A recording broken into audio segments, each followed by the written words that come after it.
Hi, my name is Carlos Portillo, and I attend Stuart Hall High School in San Francisco, California.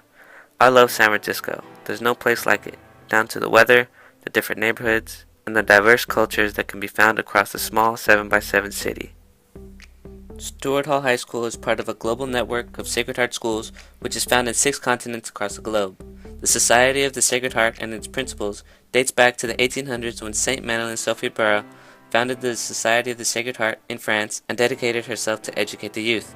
Saint Rose Philippine Duchesne, a woman who was highly influenced by Saint Madeleine Sophie Barra, undertook the challenge of bringing the Sacred Heart education to the United States and did just that when she opened her first school in St. Charles, Missouri in 1818.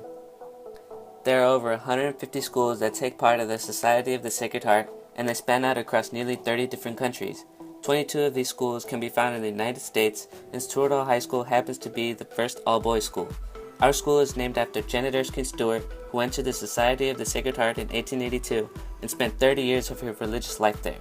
People are inspired from her poetry, conferences, and essays. One of her quotes that reside with me the most reads, "Look at God, think of God, your own God and Father, and everything will get straight and calm down."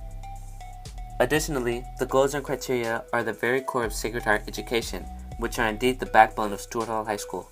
There's one goal out of the 5 that have stuck out to me the most, and that's Goal 3, which states, "Schools of the Sacred Heart commit themselves to educate to a social awareness which impels to action." Connecting to a criteria for Goal 3, which in a nutshell is serving your community, one of the criteria reads, "The school offers all its members opportunities for direct service and advocacy and instills a lifelong commitment to service." This is in fact true, as there have been plenty of opportunities to go out and serve my community, and I used the service learning elective during my freshman and sophomore year working with preschoolers at Nihon Machi Little Friends in Japantown, as well as a senior service internship serving students in 2nd grade at Reading Elementary School. For my senior service internship, I assist students that have difficulties with reading, writing, and mathematical tactics. To make a connection to Goal 3, one time I was helping out a student named Mohammed with his pronunciation and grammar, as it was his first year attending Reading Elementary School, and also being in the United States. Being 8 years in India, and to all of a sudden come to the United States, I could tell that he was struggling while I was assisting him pronounce simple words. I noticed that he would try and look real close to the word, and just blab out whatever he thought. Just recently, I noticed that he did a lot better when testing him. He has learned basic skills like sounding out the words and the sounds conjunctions make when put together.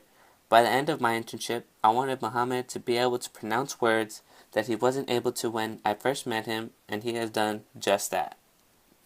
In Rachel Naomi Remen's In the Service of Life, I actually discovered that I did not know the differences between helping and serving.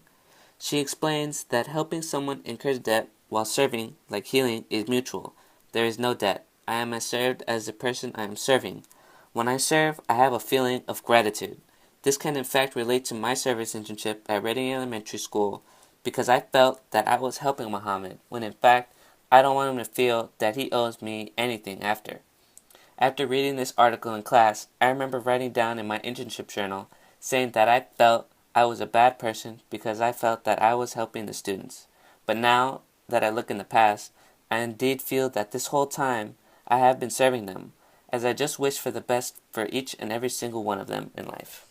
Another article that connects to my service internship at Reading Elementary School is William J. Byron's 10 Building Blocks of Catholic Social Teaching. In his article, he discusses the importance of principles and explains the most important principle of all, the principle of human dignity. Every person, regardless of race, sex, age, national origin, religion, sexual orientation, employment or economic status, health, intelligence, achievement, or any other differentiating characteristic is worthy of respect.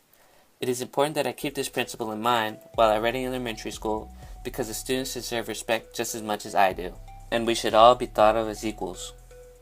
In conclusion, I am truly grateful for the opportunities of service that our school provides us. I'm sure that I'll continue to have an urge to serve students and people at institutions like Reading Elementary School and Nihon Machi Little Friends. Thank you.